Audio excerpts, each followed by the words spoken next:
All right, welcome back for part four, our last video for this week on teaching community, daily living, and domestic skills.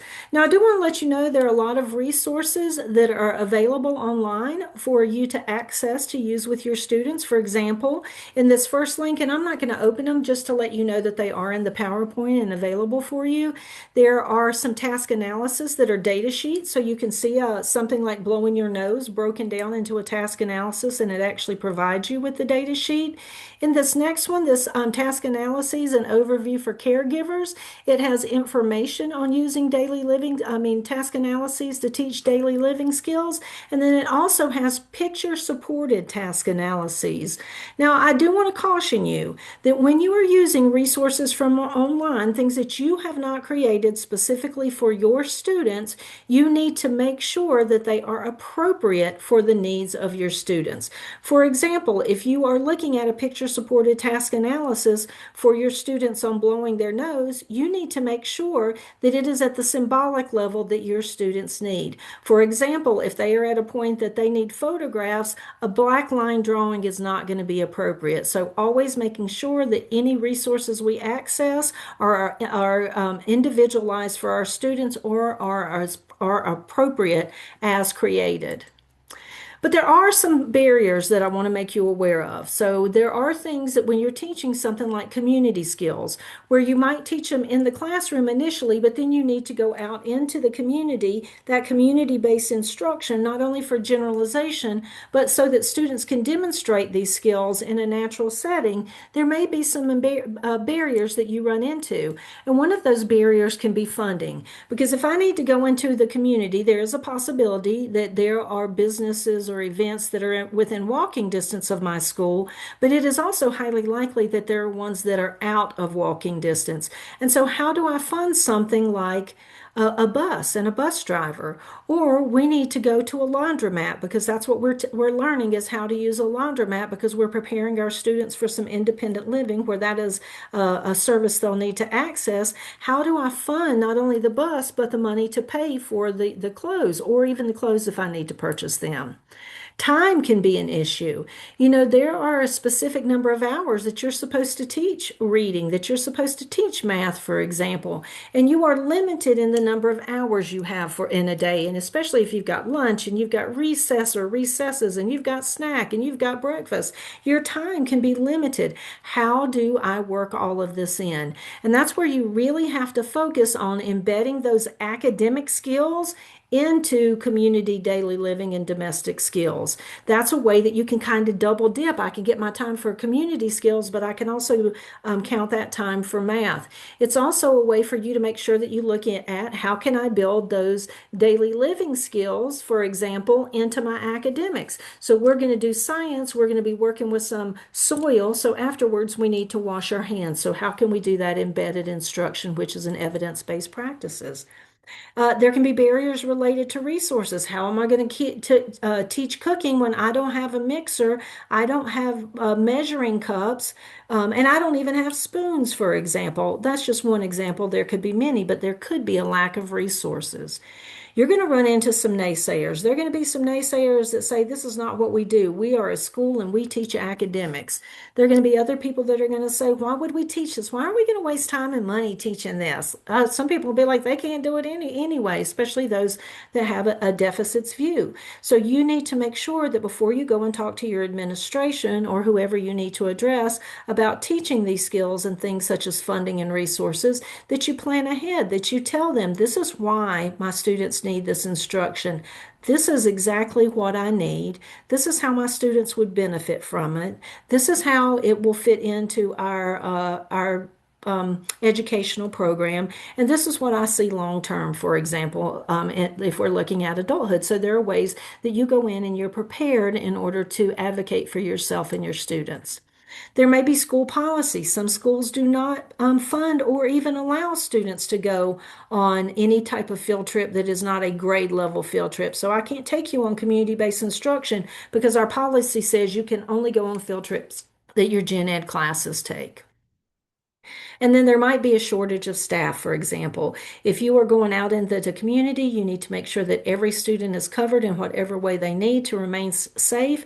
And sometimes that will take extra staff. So that could be a barrier as well. But I want to remind you, don't give up. You are an advocate for your students. And if you feel these things are important, advocate for them. Sometimes someone just has never asked. And if you ask and you can show the impact it would have, then a lot of times your administrator can find funds because they do have funds that they have a say over what those funds are used for. So, what would all this look like? We talked about synthesizing, so let's synthesize what we've learned. And let's see what it would look like if we were making a peanut butter and jelly sandwich and we were taking all the things that we learned and putting them together. Well, if we looked at the natural setting, we would teach making a peanut butter and jelly sandwich in the kitchen at home. Because we can't do that all the time, right? Depending on what your job is. The school setting might be that you're doing it in the classroom and you're making a snack, and then you're asking the parents to do it in the home because we want that generalization. You would write a task analysis for making a peanut butter and jelly sandwich, and I'm not going to read through that. Everyone knows how to make a peanut butter and jelly sandwich and what that task analysis might include, although again, it could have more or less set steps depending on your student. But then you want to think about adaptations, and you're going to do this for a skill in a minute. So I want you to think you need the natural setting, the school setting, write a task analysis based on whatever student you have in your head. Then you're going to look at adaptations. And for making a peanut butter and jelly sandwich, we might need something like an adapted knife. Maybe the student has a difficult time retrieving the peanut butter from a deep jar, so you're going to instead move it into a shallow container. Or the student might press really hard when they're trying to spread something like peanut butter and they're tearing the bread. So we're going to make an adaptation. And instead of making a peanut butter and jelly sandwich, we're going to make a peanut butter and jelly tortilla because that is a tougher surface on which to spread. Now, all of our students may not be able to participate fully and independently. And so in that case, we want to make sure that we're looking at partial participation. So students might get the bread out of the bag and place it on the table for partial participation. They may spread the peanut butter after an adult retrieves it from the jar, or they may just place one slice of bread on top of the other. Regardless, we want them to participate at the highest level of independence possible and always participating, even if it's only partially, because otherwise they are being passive, and that is not what we want for them, and that's not what they want for themselves in most cases. Another one is cleaning the counter. You all are familiar with this. I won't go over the task analysis, but again, the natural setting would be something like a kitchen in a house. At their home, the school setting could be the counter in a classroom, and some adaptations may be for a student who is not able to squeeze a spray bottle. They may use something like a Clorox wipe, or if they can't squeeze it repeatedly, they may have an adapted bottle that has a continuous flow and you squeeze it once and then it flows until the pressure is gone. If they have a difficult time with wiping because it's difficult to hold the paper towel, for example, here's a piece of equipment that you can put the paper towel around and then they use the handle to wipe. And so if a student were partially participating, maybe the student only wipes or maybe the student only sprays. So I want to give you the opportunity to demonstrate a synthesis of the information we've learned this week on your own. So what I'd like you to do is to do the exact same thing. And this time you're doing it for finding a video to watch on YouTube. So you're looking at the natural setting, the classroom setting, write a task analysis based on the student you have in mind. So those would all look very different. Any adaptations that you might have. So do you need to provide them with a visual prompt, for example? And then if a student were only to partially participate, what might that look like? All right. I don't think I'm going to go over this week, but I do want to let you know that this video is in, actually, let's see if I can move up because this guy thinks he's funny, but I want to show you this piece of equipment really quickly.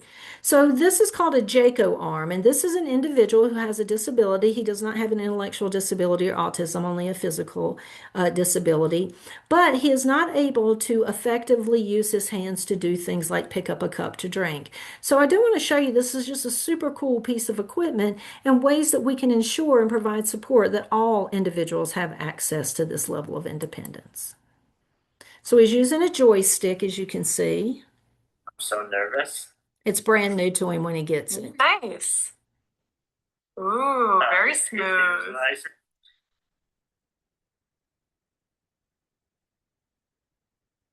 Don't crush the cup. All right, nice and firm. Nice. Please don't fall. Please don't fall.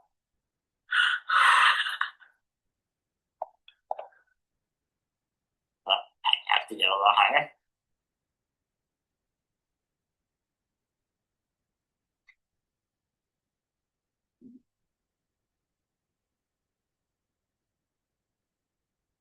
Ooh. All right, so we'll stop it right there. So you can see, although he can't fully participate in giving himself something to drink, he can partially participate here, and then he can do it independently because of the supports that are provided. All right, let's look at another one. This is a young individual who uses a wheelchair for mobility, and he is plowing snow. So let's see what that looks like real quick.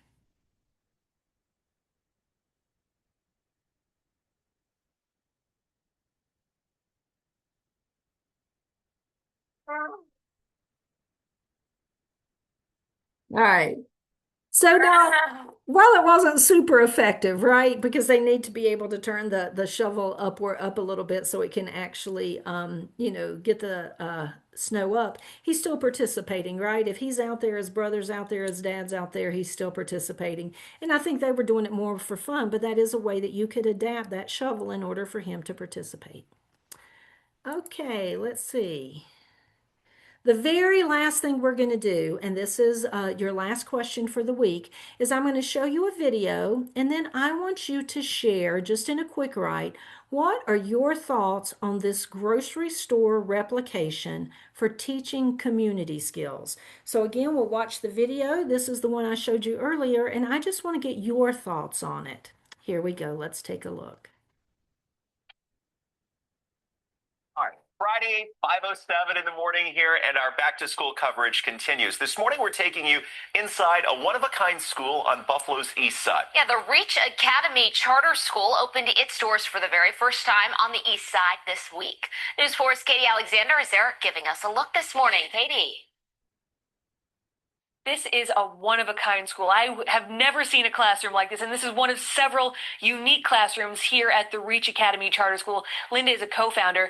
Which room are we standing in right now? Well, this is the grocery store room, and each of the 8 rooms that we have, children spend about 5 weeks in each room.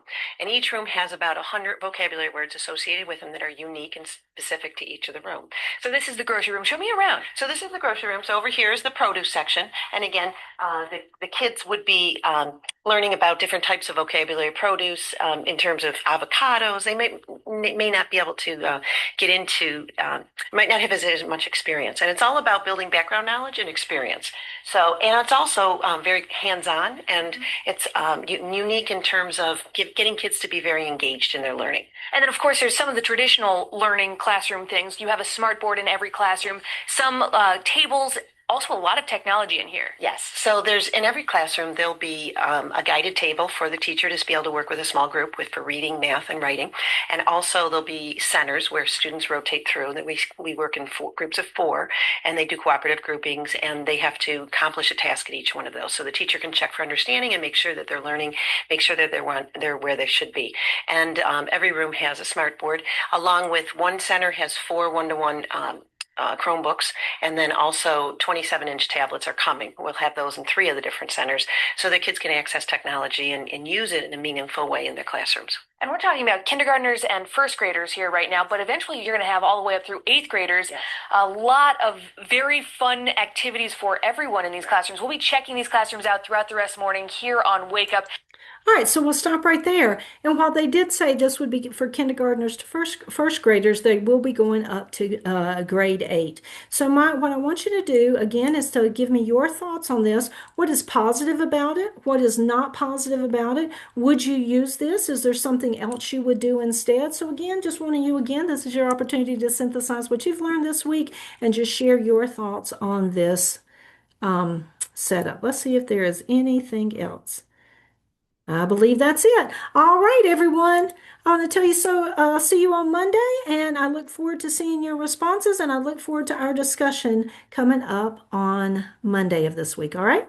So I will see you later. Thanks so much.